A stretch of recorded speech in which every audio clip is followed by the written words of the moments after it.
کیا انسان کی بقا کے لیے سانپ کا زندہ رہنا ضروری ہے؟ دنیا سے اگر سانپ ختم ہو جائیں تو کیا اثر پڑے گا؟ انسان کا دشمن انسان کے لیے ضروری کیوں ہے؟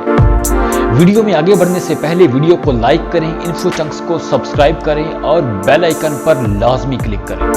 سب سے پہلے تو جو اثر پڑے گا وہ یہ کہ جن چیزوں کو سانپ اپنا شکار بناتے ہیں ان کی تعداد حیران کن حد تک بڑھ جائے گی، جیسے مینڈک، چوہے، چھپکلیاں، کیڑے مکوڑے وغیرہ۔ آپ کو بتاتا چلوں کہ ایک چوہیا کے حمل کا دورانیہ تقریباً 19 سے 21 دن ہوتا ہے۔ وہ تقریباً 6 سے 8 بچوں کو پیدا کرتی ہے۔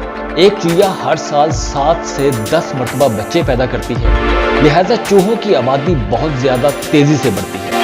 کم سے کم اندازہ بھی لگائیں تو ایک چوہیا سال میں 42 بچے پیدا کرتی ہے اور زیادہ سے زیادہ 80 بچے۔ اب اگر دیکھیں تو نئے پیدا ہونے والے بچوں میں فیمیل 6 ہفتوں میں جبکہ نر چوہے 8 ہفتوں میں مکمل بالغ ہو جاتے ہیں، یعنی پیدا ہونے والی فیمیل چوہیا صرف پیدا ہونے کے 1.5 ماہ بعد خود بچے پیدا کرنا شروع کر دیتی ہے۔ اب اندازہ لگائیں کم از کم 42 پیدا ہونے والے بچوں میں سے کتنی فیمیل چوہیا پیدا ہوتی ہوں گی اور وہ 1.5 ماہ کے عرصے میں بالغ ہو کر مزید کتنے بچوں کو پیدا کرتی ہوں گی۔ چلیں ایک عام سا حساب کرتے ہیں۔ مان لیں کہ 42 پیدا ہونے والے بچوں میں صرف 15 چوہیا ہیں اور باقی 27 میل چوہے ہیں، تو اب جو 15 فیمیل چوہیا پیدا ہوئی ہیں وہ 1.5 ماہ میں بالغ ہو کر پتہ کتنے بچے پیدا کریں گی؟ وہ 15 چوہیا صرف 1.5 ماہ میں 630 بچے پیدا کریں گی۔ اگر ان 630 میں سے پھر مان لیں آدھی آبادی فیمیل پیدا ہو گئی تو اس کا مطلب ہے کہ اگلے 6 ہفتوں میں 315 فیمیل چوہیا تیار ہیں بچے دینے کے لیے، یعنی 13,230 بچے پھر پیدا ہو گئے۔ اب آپ خود سوچیں کہ ایک سال میں ہزاروں کی تعداد میں پیدا ہونے والے یہ چوہے اب اگر سانپ نہ ہوں تو یہ کچھ سالوں میں ہی لاکھوں اور پھر کروڑوں کی تعداد میں ہو جائیں گے، اور پھر انسان کو اپنی ذمہ داری خود لینی پڑے گی۔ ایک چوہا گھر میں گھس جائے تو نقصان پر نقصان کر دیتا ہے، جہاں لاکھوں ہوں گے تو نقصان بھی زیادہ ہوگا اور بیماری بھی زیادہ پھیلے گی۔ ایک بات آپ سب کو بتاتا چلوں کہ دنیا کی تاریخ میں جتنے لوگ طاعون کی بیماری سے مرے ہیں اتنے کسی اور وجہ سے نہیں مرے۔ طاعون نے بستیوں کی بستیاں اجاڑ دیں اور یہ بیماری صرف اور صرف چوہوں سے پھیلتی ہے۔ اس طرح اگر کیڑے مکوڑے زیادہ ہو گئے تو وہ فصلوں کی فصلیں تباہ کر دیتے ہیں، جس کی وجہ سے غذائی ضروریات پوری کرنا ناممکن بن جائے گا۔ کھانے پینے کی چیزیں ڈھونڈنے سے بھی نہیں ملیں گی اور زیادہ تر کیڑے مکوڑے درجن سے لے کر سینکڑوں کی تعداد میں بھی انڈے دیتے ہیں۔ اگر ساتھ ساتھ ان کا صفایا نہ کیا جائے تو یہ بھی لاکھوں کی تعداد میں پیدا ہو جائیں گے۔ ان کو مارنے کے لیے انسان نت نئے کیمیکل استعمال کرے گا اور وہ کیمیکل زدہ فصلیں انسان کی خود اپنی صحت کے لیے بھی نقصان دہ ہوں گی، اور کیمیکل لگی فصلوں کی سبزیاں آلودہ اور نقصان پہنچانے والی ہوتی ہیں۔ اب آتے ہیں مینڈکوں کی طرف۔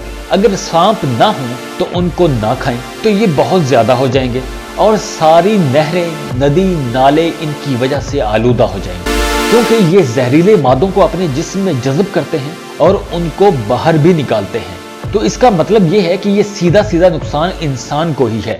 اگر ہم ندی نالوں سے اپنی فصلوں کو سیراب کرتے ہیں کئی جگہوں پر تو انہی ندی نالوں کا پانی پیا جاتا ہے۔ اب آتے ہیں ان چرند پرند کی طرف جو سانپوں کو خاص طور پر اپنا شکار بناتے ہیں۔ اگر سانپ نہ ہوں گے تو ان کی مشکلات بھی بڑھ جائیں گی، ان کو بھی اپنی بنی بنائی فوڈ چین کو تبدیل کرنا پڑے گا اور سانپ نہ ملنے کی وجہ سے بھوک کا شکار ہو کر وہ مر جائیں گے۔ کسی بھی چیز کے ختم ہونے کا اللہ تعالیٰ نے ایک وقت مقرر کیا ہے اور اللہ تعالیٰ بہتر طریقے سے دنیا کے نظام کو چلانے والا ہے۔